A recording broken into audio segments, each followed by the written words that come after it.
protecting our gains.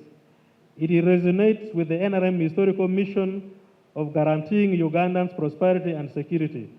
This manifesto is structured along 5 core themes where our efforts will be centered.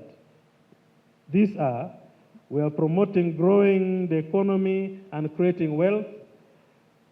We are pledging more infrastructural development. We are talking more about investing in human capital.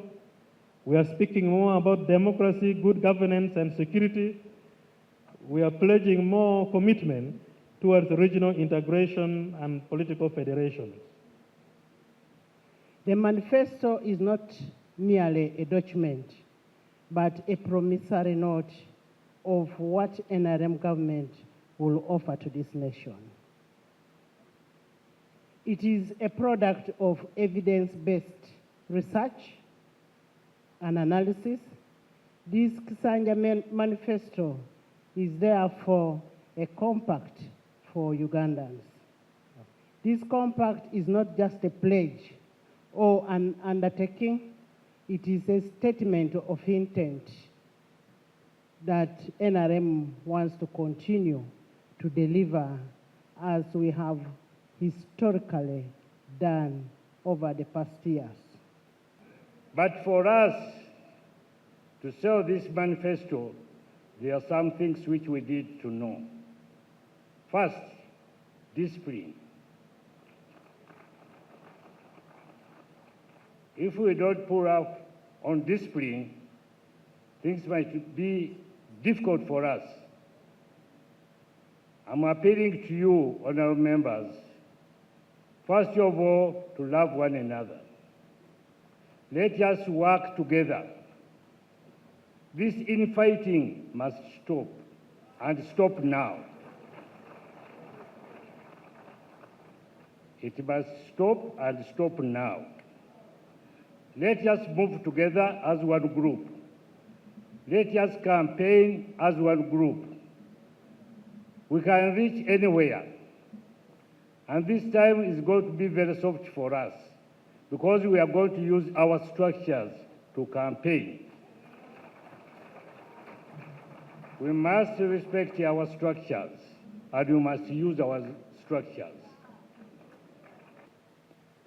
First of all, I again want to thank the NRM fraternity and leadership for being strong with the NRM all these years.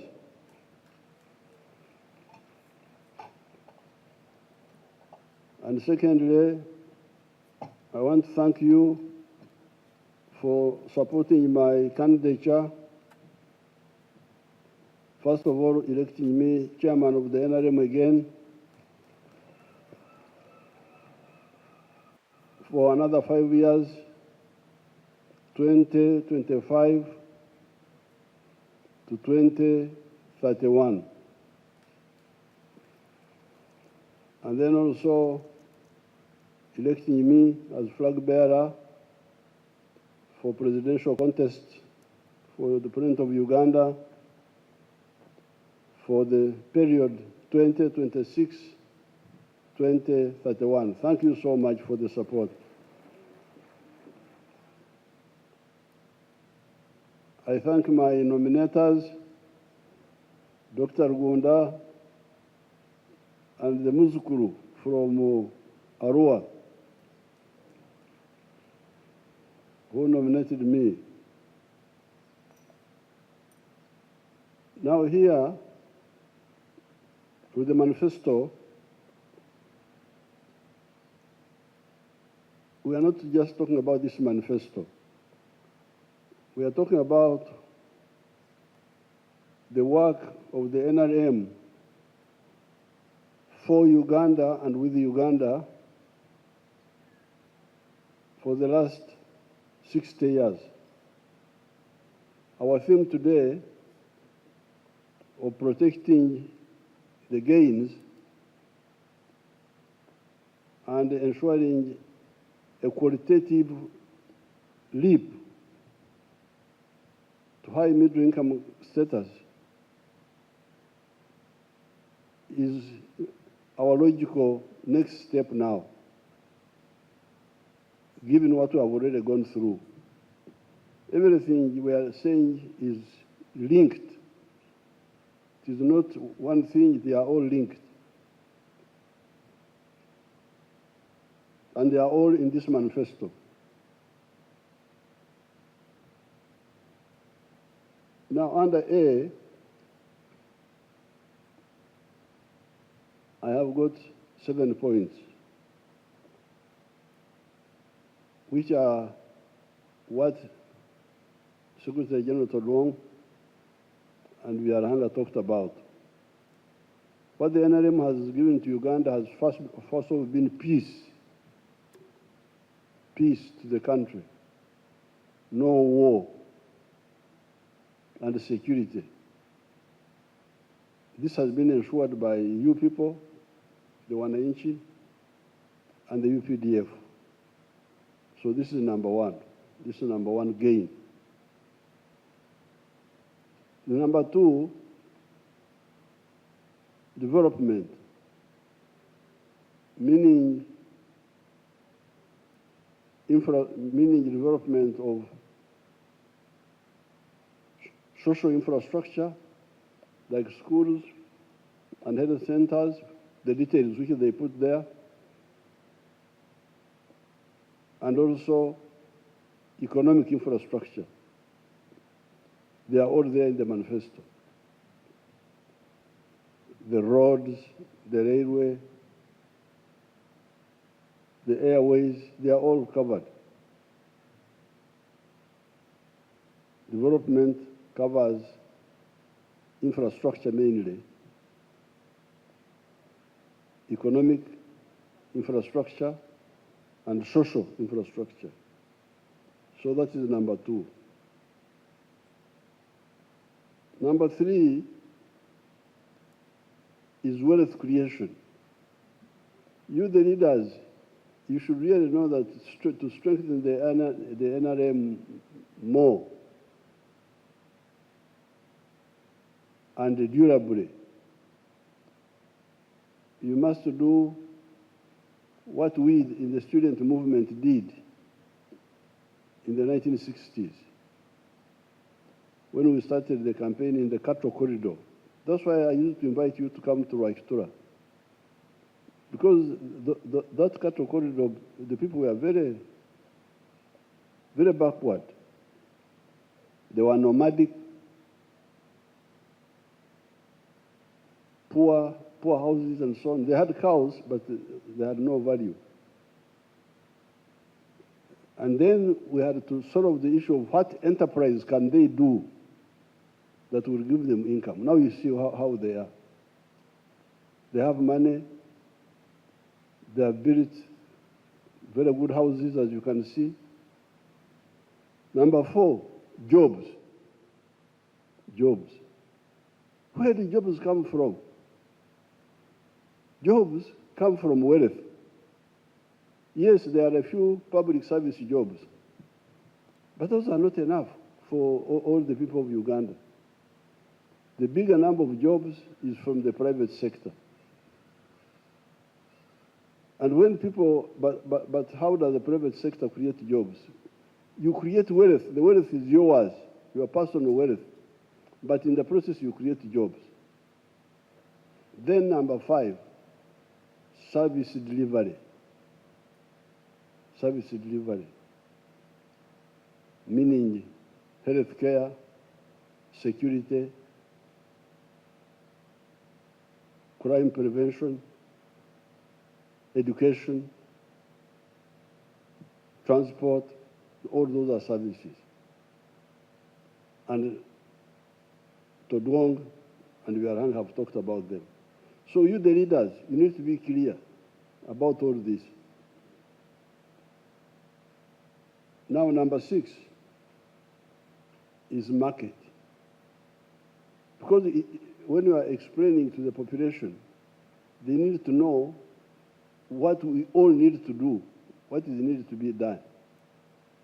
Because political disagreement is caused by wrong assumptions and lack of information. If people don't know where jobs come from, then they blame the government. We have no jobs. And yet he himself can create jobs, he himself, the one who is blaming the government. The government should be blaming him. Why are you not creating jobs? Why are you just idling around? You have the capacity. Now, number 6 is market. This is what Todong was talking about. If we produce the way we are producing now, all these eggs, all the milk, all the what, who will buy all this? The internal market is there, but it's not enough. Now that leads us to East Africa. So therefore, in our politics, the whole population must be explained that, please, you people are telling you about tribes, Fengabaganda, Fengabanankole, we are Choris, we Abasoga, what? Please, that language is the language of enemies. Now, finally, number 7, strategic security. How can Africa guard itself against all threats? Africa was in danger when we were colonized. Other countries which were colonized, the people were exterminated. If you go to America now, the people they call Americans now are not the original Americans. They are Europeans who came and took the land of the Indians, and they are the ones who call Americans now. Africans survived because we don't die easily. To a miracle. But we cannot again make a mistake of being weak. So therefore, when it comes to army, having a strong army, strong economy, that's why we believe in East African integration, both economically and politically. And that's why we talk of the East African Federation. Now, the knowledge economy is being driven by our children, our grandchildren. I took a picture with them there. But funded by the government. On that Chira effort, we have spent $120 million. But we need another $143 million to fully complete it, so that we produce 10,000 vehicles per year, 10,000 buses. Now we're discussing today in the cabinet, and we're saying once a product is already put forward, why don't the public of Uganda come and buy shares in that factory so that they also own it, but also contribute to the capital? Because now all the capital is coming from the government. The government. But I want to use this occasion to invite the private sector. There is one good boy called Magora. Show us Magora's things. Our people have discovered medicines we are going to save the world from so many problems. Have discovered medicine for cancer.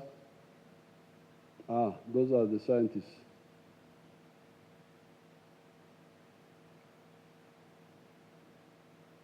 Those are the scientists.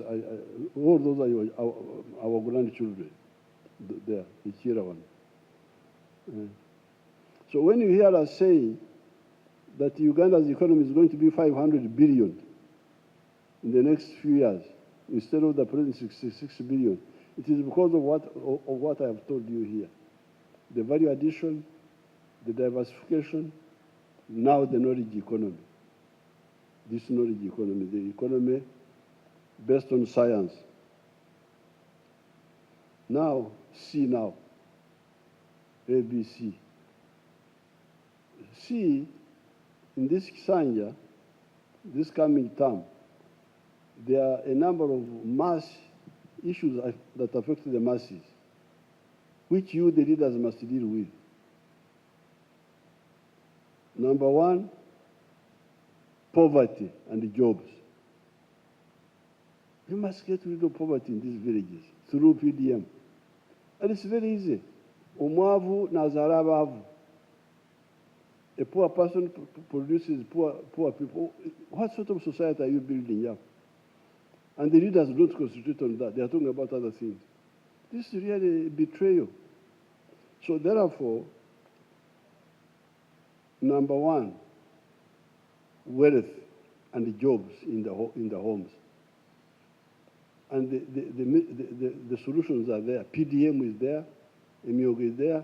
The job of we, the leaders, is Okurondora, to follow up, arrest the thieves who are stealing this money. Please, let's not have poor people in the villages. Let's use government programs to get people out of poverty. They can get out of poverty, because I saw it in the cattle corridor. I saw it myself. We did it. Now the second one, under C, is health, theft of drugs. The other part of health is working very well, the immunization is doing very well, but the theft of drugs. Number three, crime, police and judiciary, corruption. Number four, free education. Biarhanga talked about it. We must ensure that the children now, in order to see the catastrophe, these people who have been suppressing our program of free education. Then the other issue, number five, are the roads. The roads, some of the roads are good, but some are in a bad situation. The tarmac roads,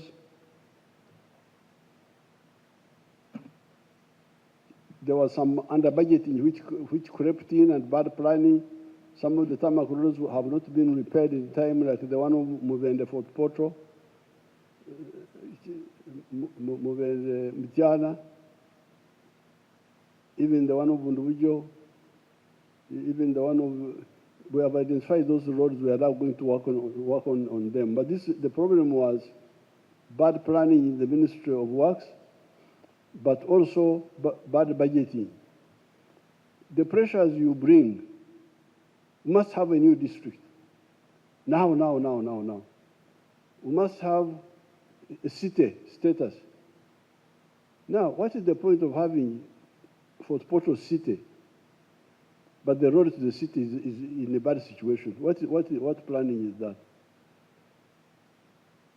Even my people in Kabale now have been putting pressure on having Kabale city. But we have the road from Muhanga, Rwamchuchu, Kisizi, Kebsoni, Rubari, not worked on. Why can't we agree? Because a good road covers everybody. Land grabbing, I'm glad somebody talked about it. I heard somebody talking about it. Land grabbing. We're going to fight that. That is now C. Now D is irrigation. Now finally, E, I want to talk about the youth, our youth.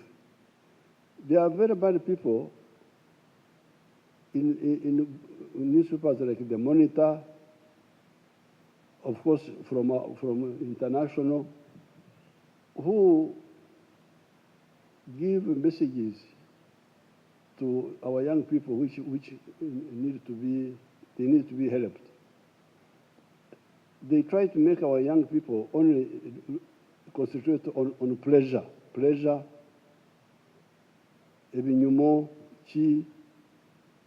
Now, I want to inform you that the one who is standing here is a former younger person. See, we were young. And we liked, once in a while, we would go to Evinyumo to dance, to so on and so forth. Because, you know, I'm also a rapper. The other day I was rapping. But at the same time, we had to struggle for our people. Because that time, the whole of Mozambique was under colonial rule. The whole of Angola was under colonial rule. Zimbabwe, South Africa itself, Namibia. So, if we had just concentrated on pleasure, which is what some of these people push our young people towards, where would we be? If you go to South Africa now, I hear there are 1 million Ugandans in South Africa. When did they go to South Africa? After we, the young devotees, had liberated it with Mandela. That's when they go there to enjoy and plan bad things from South Africa. These opposition groups. They don't struggle, they just want to go and enjoy, but also spoil. So therefore, the young people, please, young is biology, but you need ideology. We are young here. And we were together with Mwalimu, who was older than us. Mwalimu was like in his almost 50s that time. We were with Mandela, young, but working with elders who had the same ideas as ours. So you are young, but where do you stand ideologically for Africa?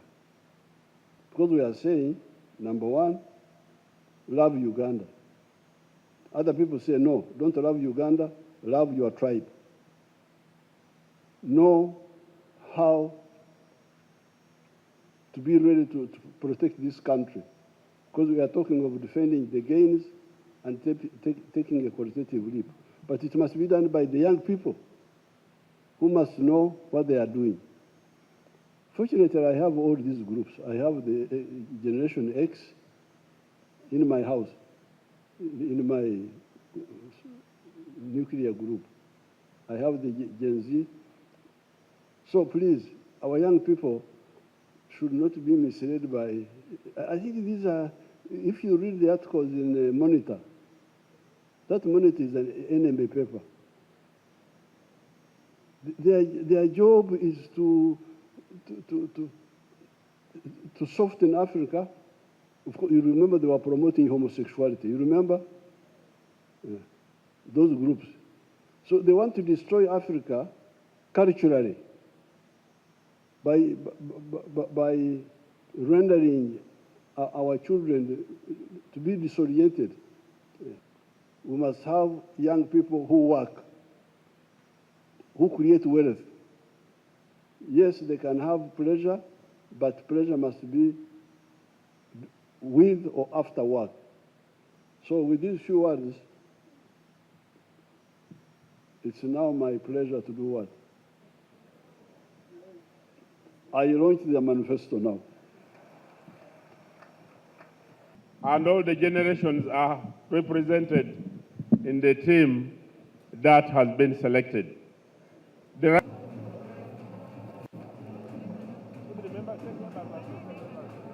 After.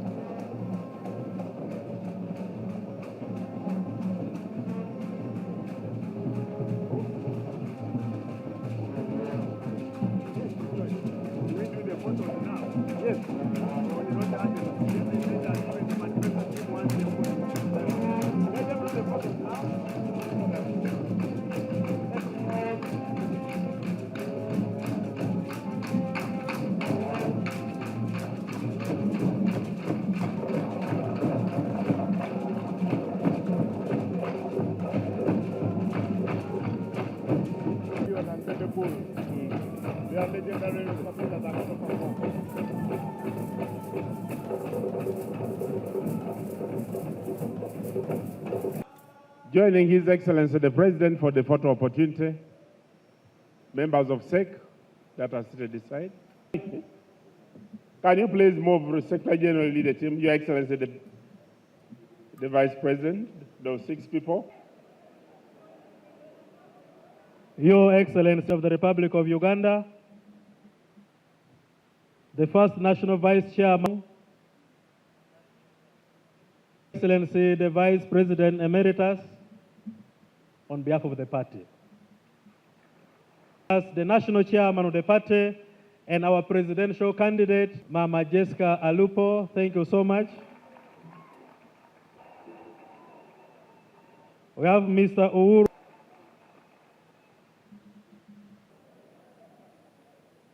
Your Excellency, Mayor Honorable Namayanja Rose Nsereko, who is in administration, a member of the commission, plus all our staffs from the party head office